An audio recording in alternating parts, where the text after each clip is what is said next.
So we're making honeycomb today. So I'm just going to show you my setup. We've got a bowl of hot water with a whisk and a spatula. We have our sifted bicarb on the side. You want to make sure that your bicarb is sifted because you don't want any lumps in your pot whilst you're adding that in. We have our prepared trays with baking paper which we've sprayed with oil on top to make sure that our honeycomb doesn't stick to it. And if you're pouring this yourself, you can have a tray where you can put your pot on to hold it. In our pot here, we have our honey, our glucose, water and sugar, which we are bringing up to temperature. We want to bring it up to 152 degrees. Any lower, your honeycomb is going to be dense and really hard. Kind of like a crunchy, you know that side bit of the honeycomb which is really like firm and brittle? That's what you'll get. If it's too hot, over 152 degrees, you're going to have a burnt flavour and a really dark honeycomb. So what we've done is we haven't mixed it like vigorously, we've just broken it up with our thermometer. You can use a spatula if you like, if it's easier and you don't have one of these, but you don't want to mix your sugar too much because it will crystallise it. So we have it on a high heat and we're keeping a very, very watchful eye over it because this will change very quickly once it gets to 150 degrees.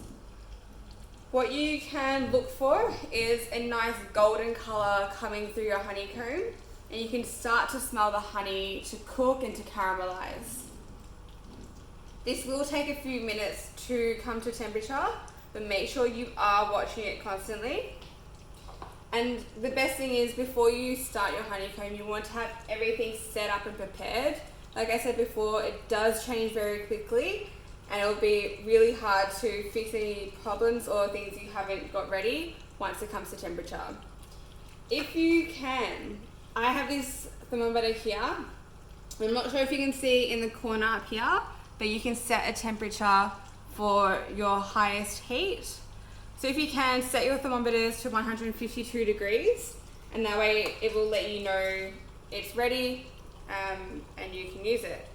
Once you start doing honeycomb a lot, you can start to do it by eye without a thermometer, going off the smell of it, the bubbles and the colour, but definitely recommend using your thermometer to start off with. So it's currently at 135 degrees. So it does take a bit of time, but we're going to keep watching very carefully. And I'm going to move my thermometer around the pot because there will be different hot spots in your pot from the heat, which means that one part of your pot might have 120 degrees, whereas the other might be at 130. And the good thing about moving your thermometer around it, it's going to push your honeycomb through the pot, which means the heat will be distributed throughout.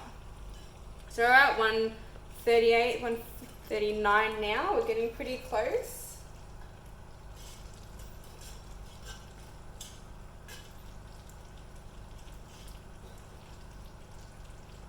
I don't know if you can see this, but the colour has changed a bit. It's gotten quite golden. The bubbles have slowed down and they're popping slowly. It means we're getting close. The reason for having our pot of water here, you can have a jug, whatever's easier. It just means that once you whisk your honeycomb, the water will start to dissolve your sugar off it, which means it's easier to clean and less will stick on it. And it's just, yeah, it's just a kind of like a cleaning item, I guess. Helps you have less mess around your household. Alright, so we're at 143.7, 144. We're getting very close. So at this point, you don't want to move from where you are. You want to keep an eye on it. Make sure you're moving it around to make sure that it's evenly distributed to the heat. Once we get to 150 degrees on our thermometer, I'm going to turn my temperature down on my stove as I don't want it to overcook. Once we hit 152 degrees, I'm going to turn the heat off completely to ensure that there's no extra cooking, our honey isn't burning, and we're not going to get that really bitter flavour that we do not want from a honeycomb. Also make sure you've got your oven mitts ready, or a tea towel, whatever you find easier, or somebody else to help you to pour the honeycomb out of the pot. So we're at 148 degrees now. We're very, very close. 150. So we're 150. Oh no, I lied. 148. See, that's the thing about moving around. Alright, 149.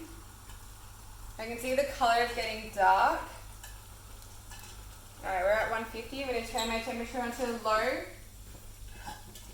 just so I have a bit of time extra to not mess this up. We're at 151.6. 151.8. And there you go. So that's my timer set, thermometer set at 152. Now, personally from experience, I can tell this is slightly under the colour that I want. So I'm going to turn the heat up for a couple more seconds. Literally that is all I need. Heat is off, thermometer into my water. And this has to be very quick now. We're going to add our bicarb in straight away.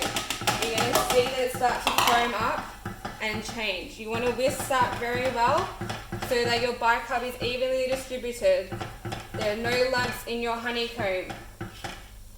It changes instantly. Tap that out. Do not bash it a lot because you will lose honeycomb. And now we're going to grab our pot.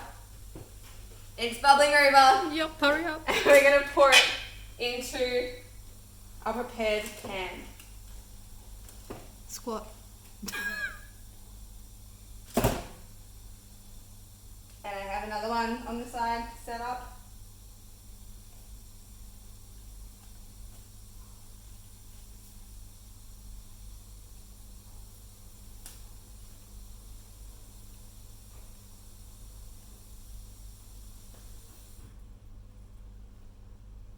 Alright, this is where that pan at the back comes in handy. Well, not right now.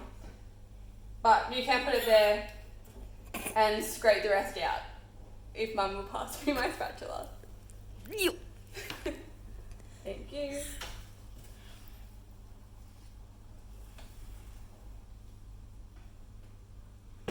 I'm going to leave it like that because I don't want to overfill it anymore.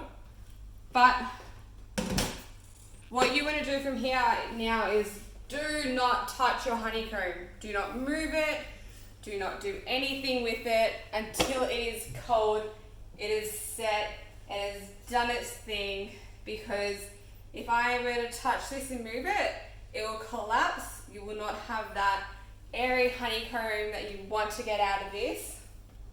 Obviously here I've done a massive recipe, but the one I will post will be a lot smaller. I've just made a mess. Thanks. It'll be a lot smaller and a lot easier to handle. Make sure you have your biggest pot you have in the kitchen to make the honeycomb. Make sure you have your biggest trays to set your honeycomb, and you have a clean space. Thank you.